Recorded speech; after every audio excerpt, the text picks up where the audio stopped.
ಎಲ್ಲ ವೀಕ್ಷಕ ಬಂಧುಗಳಿಗೆ ನಮಸ್ಕಾರ.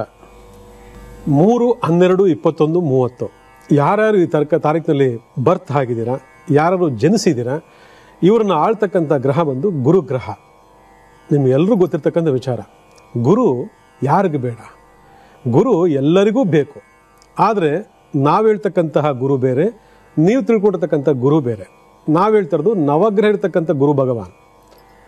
ಯಾಕಂದರೆ ಪ್ರಪಂಚದಲ್ಲಿ ನಾವು ಗುರುಗಳ ಆರಾಧನೆಯನ್ನು ಮಾಡ್ತೀವಿ. ಅದಕ್ಕೆ ನಾವು ಅವರನ್ನು ಸದ್ಗುರುಗಳು, ಅವಧೂತರು ಅಂತ ನಾವು ಕರ್ಕೊತೀವಿ. ಆದರೆ ಇಲ್ಲಿ ನಮಗೆ ಬೇಕಾಗಿರೋದು ಮುಖ್ಯವಾದಂತಹ ಬಲ ಅಂದರೆ ಗುರು ಭಗವಾನ್, ನವಗ್ರಹದಿರ್ತಕ್ಕಂಥ ಗುರು ಭಗವಾನ್ನ ಒಂದು ಬಲ.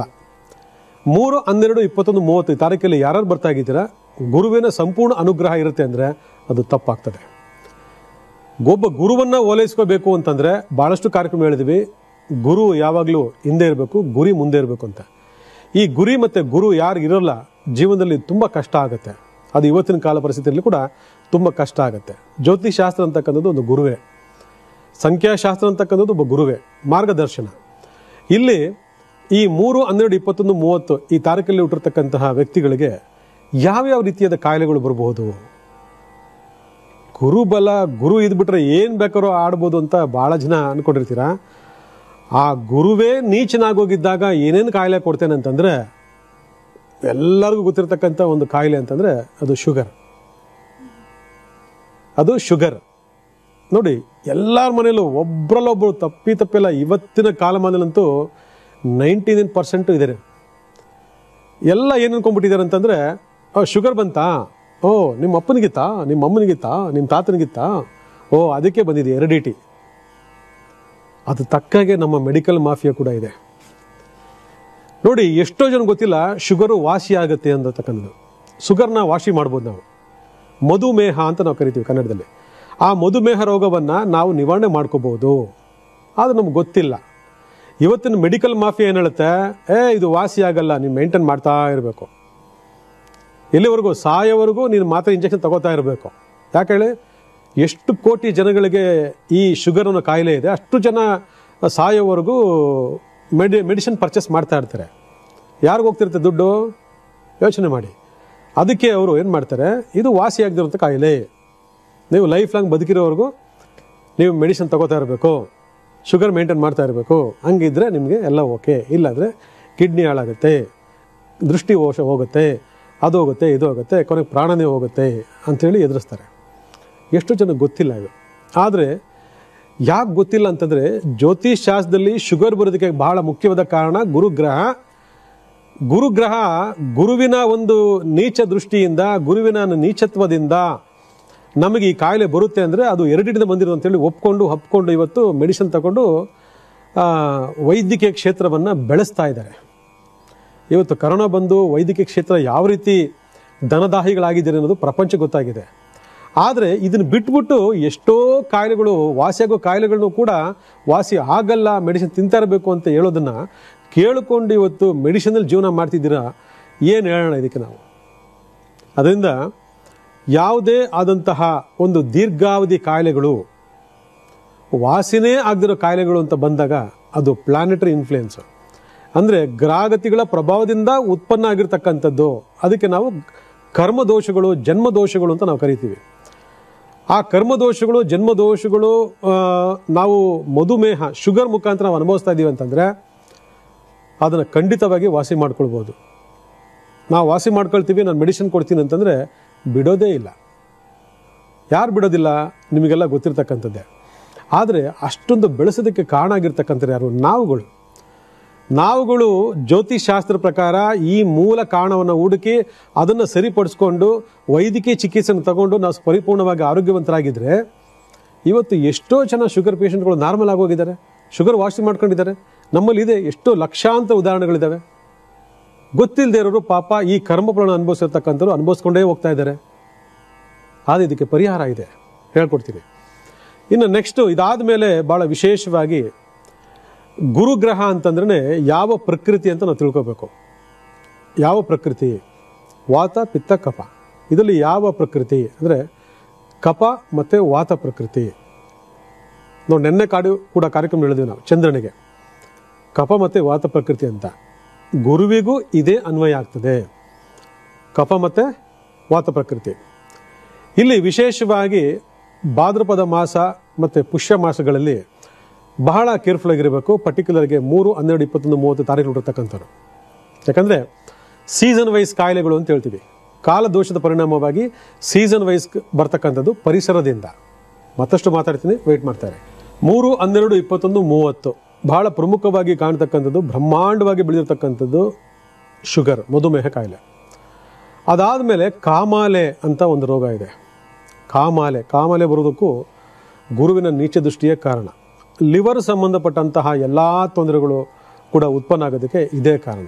ಅದಾದಮೇಲೆ ಜಠರಾಗ್ನಿ. ಅದಾದಮೇಲೆ ಇನ್ನೊಂದು ಕಾಯಿಲೆ ಅಂದರೆ ಚರ್ಮ ರೋಗಗಳು.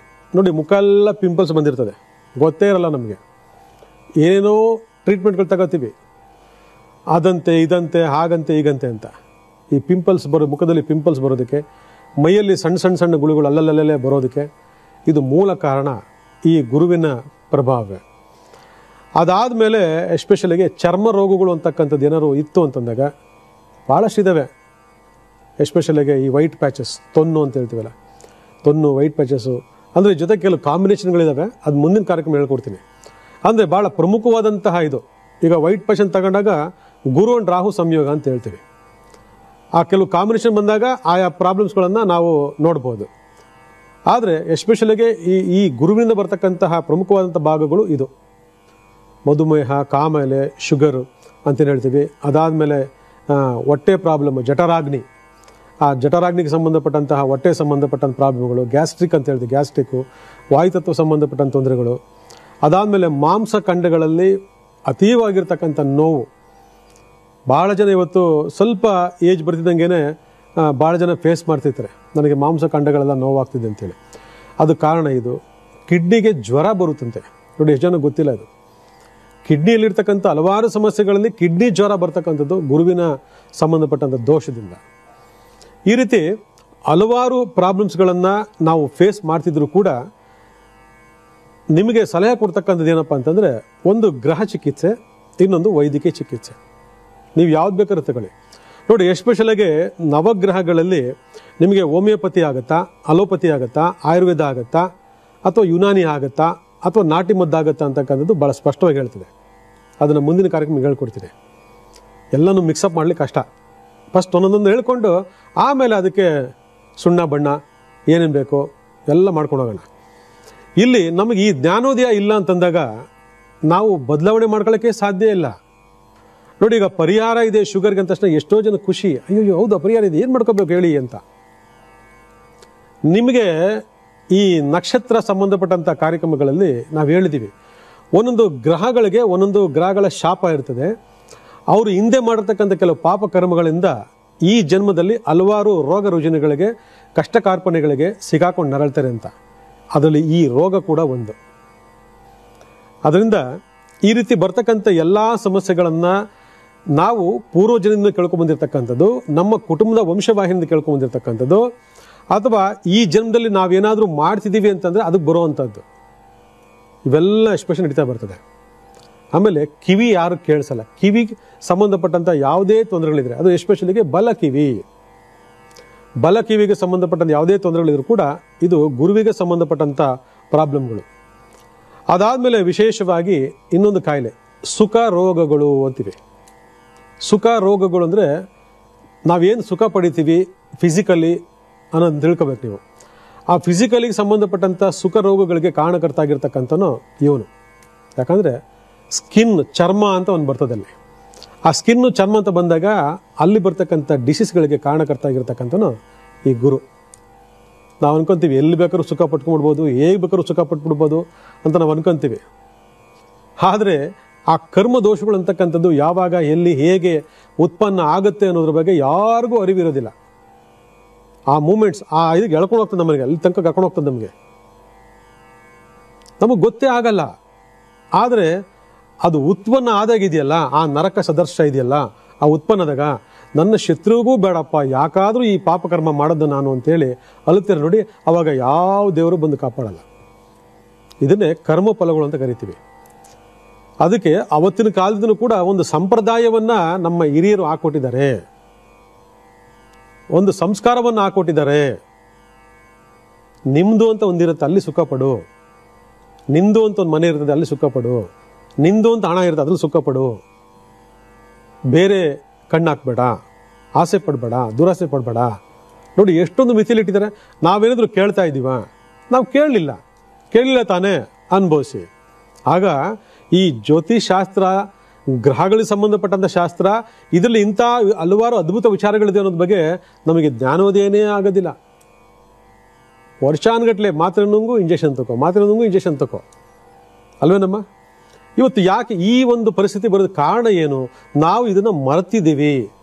ಜ್ಯೋತಿಷಾಸ್ತ್ರ ಇವತ್ತು ಉಪಯೋಗ ಮಾಡ್ಕೊಳ್ಳೋದು ಏನಂತಂದರೆ, ಕಷ್ಟ ಬಂದಾಗ ಸಂತಾನ ಆಗಿಲ್ವಾ, ಮಕ್ಕಳಾಗಿಲ್ಲ, ಮದುವೆ ಆಗಲಿಲ್ಲ, ಅಥವಾ ಮಕ್ಕಳಾಗಿಲ್ಲ, ಕೆಲಸ ಇದಕ್ಕೆ ಮಾತ್ರ ಉಪಯೋಗ ಮಾಡ್ತೀವಿ ಹೊರತು ಕರ್ಮದೋಷಗಳ ಬಗ್ಗೆ ನಾವು ಪ್ರತಿನಿತ್ಯ ಕಾರ್ಯಕ್ರಮ ಹೇಳ್ತೀವಿ. ಜನ್ಮದೋಷ ಅಂತ. ನೋಡಿ, ಜನ್ಮದೋಷಗಳು ಆಯಾ ಕಾಲಮಾನದಲ್ಲಿ ಯಾವ ರೀತಿ ಪರಿವರ್ತನೆ ಆಗುತ್ತೆ ನಮಗೆ ಗೊತ್ತೇ ಇರೋದಿಲ್ಲ.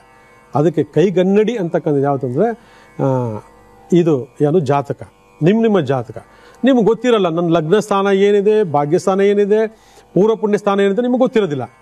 ಆದರೆ ಎಲ್ಲೋ ಒಂದು ಕಡೆ ಯಾವುದೋ ಒಂದು ಕಾಲ, ಯಾವುದೋ ಒಂದು ಏಜಲ್ಲಿ ಯಾವುದೋ ಒಂದು ಕಾಯಿಲೆ ದುತ್ತಂತ ಬಂತಂದರೆ ಮೆಡಿಕಲ್ಗೆ ಹೋಗಿ ಡೆವಲಪ್ಮೆಂಟ್ ಅವಲಂಬಿತರಾಗ್ತಿರೋ ಹೊರತು ಇದರ ಹಿನ್ನೆಲೆ ಏನು, ಇದಕ್ಕೆ ಕಾರಣ ಏನು, ಇದಕ್ಕೆ ನನ್ನ ಪಾಪಕರ್ಮಗಳ, ನನ್ನ ಜಾತಕಕ್ಕಂಥ ನೀಚ ಗ್ರಹಗಳ, ಅಥವಾ ನನ್ನ ಮನೆಯ ಪರಿಸರವ, ಅಥವಾ ನನ್ನ ಮನೆಯ ವಾಸ್ತುವ, ಅಥವಾ ನಾನು ತಿಂತಾ ಇರ್ತಕ್ಕಂಥ ಆಹಾರದಲ್ಲಿ ಏನಾದರೂ ವ್ಯತ್ಯಾಸ ಇದೆಯಾ, ಅಥವಾ ನನಗೆ ಆಗಿರ್ತಕ್ಕಂಥ ಯಾವುದಾದ್ರು ಬ್ಯಾಡ್ ಹ್ಯಾಬಿಟ್ಸ್ಗಳಿಂದ ಏನಾದರೂ ನನಗೆ ಈ ಕಾಯಿಲೆಗಳು ಬರ್ತಾ ಇದೆಯಾ ಅನ್ನೋದ್ರ ಬಗ್ಗೆ ಯೋಚನೆ ಮಾಡೋದೇ ಇಲ್ಲ.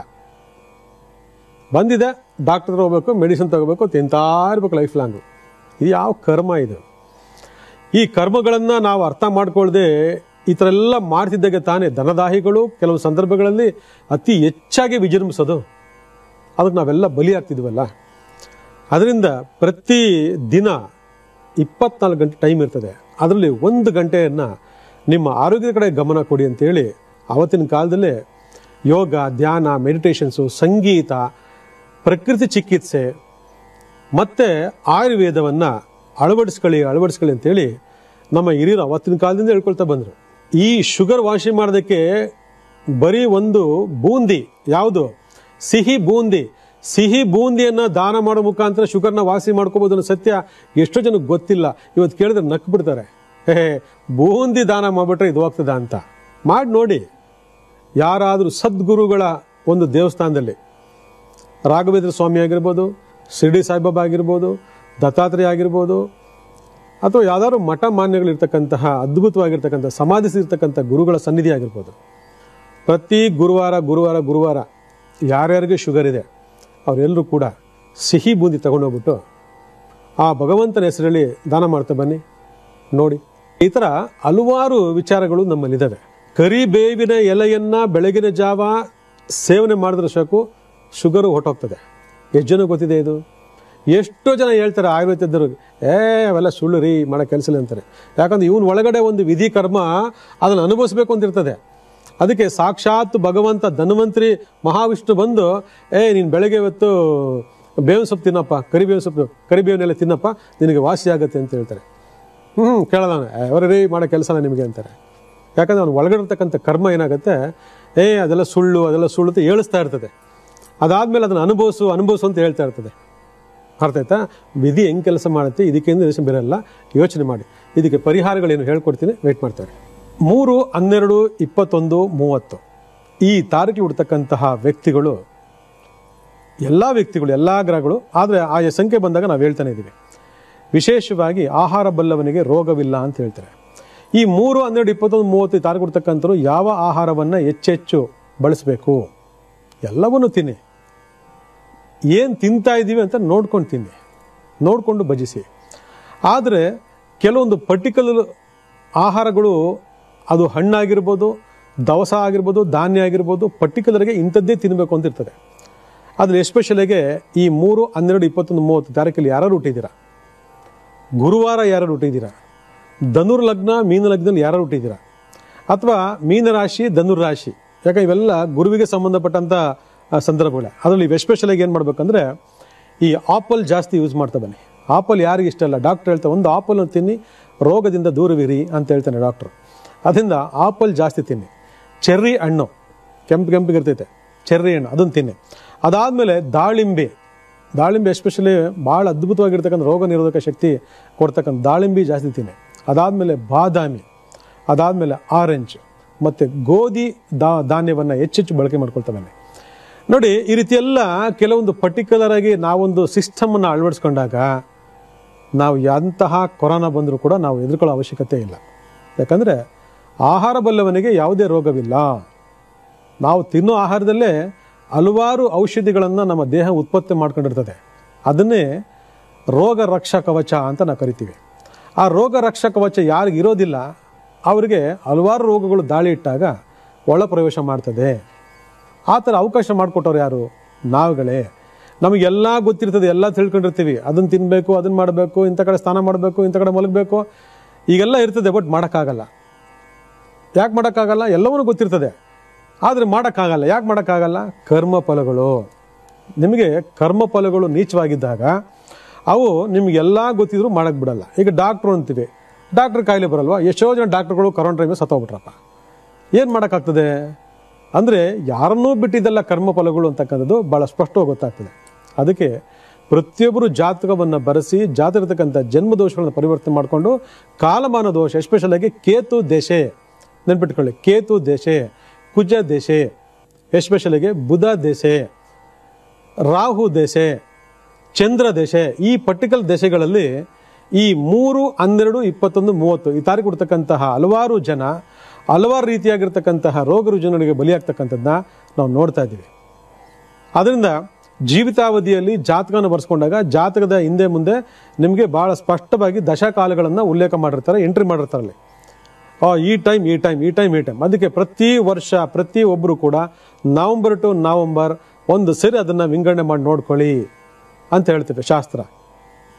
ನಮಗೆ ಅವಶ್ಯಕತೆ ಇಲ್ಲ, ನಾವು ಸುಖವಾಗಿದ್ದೀವಿ, ಆನಂದವಾಗಿದ್ದೀವಿ, ಬೇಕಾದೆಲ್ಲ ಸಿಗ್ತಾ ಇದೆ, ಮಾಡಬಾರ್ದು ತಪ್ಪೆಲ್ಲ ಮಾಡ್ತಿದ್ದೀವಿ, ಆದರೂ ನಮ್ಮ ದೇವ್ರು ಚೆನ್ನಾಗಿಟ್ಟಿದ್ದಾನೆ ಅಂತ ನಾವು ಅನ್ಕೊಂಡಿರ್ತೀವಿ. ಟೈಮ್ ಚೆನ್ನಾಗಿದ್ದಾಗ ನೀವು ಏನು ಬೇಕೋ ಮಾಡಿ, ಎಲ್ಲದಕ್ಕೂ ಪರ್ಮಿಷನ್. ಟೈಮ್ ಕೆಟ್ಟೋದಾಗ ಇವೆಲ್ಲ ಚಕ್ರ ಬಡ್ಡಿ ಎಲ್ಲ ಸೇರಿಸಿ ಹೊಡಿತಾನೆ ದೇವರು. ಅದಕ್ಕೊಬ್ಬ ಕಾವಲುಗಾರ ಇದ್ದಾನೆ, ಯಾರು? ಶನಿ ಭಗವಾನ್. ಆಯ್ತಾ? ಶನಿ ಭಗವಾನ್ ಎಲ್ಲ ಬರಿತಾ ಇರ್ತಾನೆ. ಅದಕ್ಕೆ ಆ 7.5 ವರ್ಷ ಇದೆಯಲ್ಲ, ನಮ್ಮ ದಶಾಕಾಲದಲ್ಲಿ ಬರ್ತಕ್ಕಂತಹ ವರ್ಷ ಕಾಲ ಇದೆಯಲ್ವಾ, ಕಾಲದೋಷ ಇದೆಯಲ್ಲ, ಅಲ್ಲಿ ಸರಿಯಾದಂಥ ಪಾಠವನ್ನು ಕಲಿಸಿ ಹೋಗ್ತಾನೆ. ಅದಕ್ಕೋಸ್ಕರನೇ ಈ ದೋಷ ಎಲ್ಲ ಪರಿವರ್ತನೆ ಮಾಡ್ಕೊಳ್ಳಿ. ಇದಕ್ಕೆ ವೈದಿಕವಾಗಿ ಒಂದು ಅದ್ಭುತವಾಗಿರ್ತಕ್ಕಂತಹ ಪರಿಹಾರ ಏನಪ್ಪ ಅಂತಂದರೆ, ಮನೆಯ ಈಶಾನ್ಯದಲ್ಲಿ ಸ್ಫಟಿಕ ಲಿಂಗವನ್ನು ಸ್ಥಾಪನೆ ಮಾಡಿ, ಆ ಸ್ಫಟಿಕ ಲಿಂಗಕ್ಕೆ ಯಾವಾಗಲೂ ಅಟ್ಲೀಸ್ಟು ಒಂದು ಡೇ ಟೈಮಲ್ಲಿ, ಮಾರ್ನಿಂಗ್ ಪೂಜೆ ಟೈಮಲ್ಲಿ ಅಭಿಷೇಕವನ್ನು ಮಾಡಿಸಿ. ಅಭಿಷೇಕ ಅಂದರೆ ನಾರ್ಮಲ್ ಅಭಿಷೇಕ ಅಲ್ಲ, ಪನ್ನೀರಿನ ಅಭಿಷೇಕವನ್ನು ಮಾಡಿ.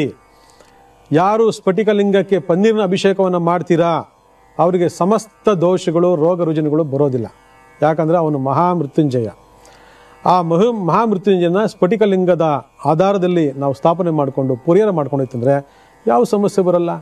ನಮಗೇನು ಸಮಸ್ಯೆ ಬಂದ ನೋಡ್ಕೊಳ್ಳೋಣ, ಡಾಕ್ಟ್ರು 2 ಲಕ್ಷ ಕೇಳ್ದ, 3 ಲಕ್ಷ ಕೇಳ್ದ, ಕೊಡಲೇಬೇಕು, ಇಲ್ಲಾಂದರೆ ಏನೋ ಆಗುತ್ತಂತೆ, ಸಾಲ ಸೋಲಾರ ಮಾಡಿ ನಾವು ಕೊಟ್ಬಿಡ್ತೀವಿ. ಅದು ಒಬ್ಬ ವೈದಿಕ ವ್ಯಕ್ತಿ ಮಹಾಮೃತ್ಯುಂಜಯ ಮಾಡಬೇಕು, 10,000 ಜಪ ಆಗ್ತದೆ, ಆ ಜಪ ಮಾಡೋದಕ್ಕೆ 3,000 ರೂಪಾಯಿ ಕೊಡಬೇಕು ಅಂದರೆ 3,000 ರೂಪಾಯಿ ಕೊಡಬೇಕಾ? ಏನು ಅಷ್ಟೊಂದು ಜಪ ಮಾಡ್ತೀರಾ? ಅಯ್ಯೋ, ಅಷ್ಟೊಂದು ಪೂಜೆ ಸಾಮಾನುಗಳು ಬೇಕಾ? ಇಷ್ಟೊತ್ತು ಕುತ್ಕೋಬೇಕಾ? ಇದೆಲ್ಲ ಹೋಮಗಳು ಮಾಡಬೇಕಾ? ಇದೆಲ್ಲ ಹೊಗೆ ಹಾಕ್ಬೇಕಾ?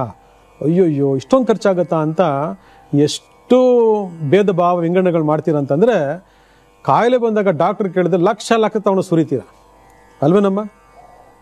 ಇದೇ ತಾನೇ ಕರ್ಮಫಲಗಳು ಅಂತ ಹೇಳ್ತಕ್ಕಂಥದ್ದು. ಅದರಿಂದ ಜೀವನ ಅನ್ನೋದು ಏನು ಅಂತ ಫಸ್ಟ್ ಅರ್ಥ ಮಾಡಿಕೊಂಡು ನಾವು ಎಲ್ಲಿ ಮಿಗಿಸ್ತೀವಿ, ಎಲ್ಲಿ ಅದನ್ನು ನಾವು ಹಿಡಿತೀವಿ, ಅದಕ್ಕೆ 1 to 3 ಎಲ್ಲೋ ಒಂದು ಕಡೆ ದೇವ್ರು ಕಿತ್ಕೊಳ್ತಾನೆ. ಆ ಕಿತ್ಕೊಳ್ಳೋದು ನಮ್ಗೆ ಗೊತ್ತಾಗಲ್ಲ, ಕೊಡ್ಬೇಕಾದ್ರೆ ಮಾತ್ರ ಗೊತ್ತಾಗ್ತದೆ ನಮಗೆ. ಇದನ್ನೆಲ್ಲ ಅರ್ಥ ಮಾಡ್ಕೊಳ್ಳಿ. ಜೀವನ ಭಾಳ ಅದ್ಭುತವಾಗಿರ್ತಕ್ಕಂಥ ಜೀವನ. ಕರ್ಮಫಲಗಳನ್ನು ನಿವಾರಣೆ ಮಾಡ್ಕೋಬೇಕು ಅನ್ನೋದಕ್ಕೋಸ್ಕರನೇ ಮನುಷ್ಯ ಜನ್ಮವನ್ನು ಕೊಟ್ಟಿದ್ದಾನೆ. ಮನುಷ್ಯ ಜನ್ಮ ಸಾರ್ಥಕವಾಗಬೇಕು, ಸುಖ ಸಂತೋಷ ನೆಮ್ಮದಿ ಇರಬೇಕು ಅಂದಾಗ ಜನ್ಮದೋಷಗಳನ್ನು ಪರಿವರ್ತನೆ ಮಾಡಿಕೊಂಡು ಕಾಲದೋಷವನ್ನು ಪರಿವರ್ತನೆ ಮಾಡ್ಕೊಂಡು ಹೋಗಿ ಯಾವ ರೋಗ ರುಜಿನ ಬರೋದಿಲ್ಲ, ಎಲ್ರಿಗೂ ಒಳ್ಳೇದಾಗ್ತದೆ.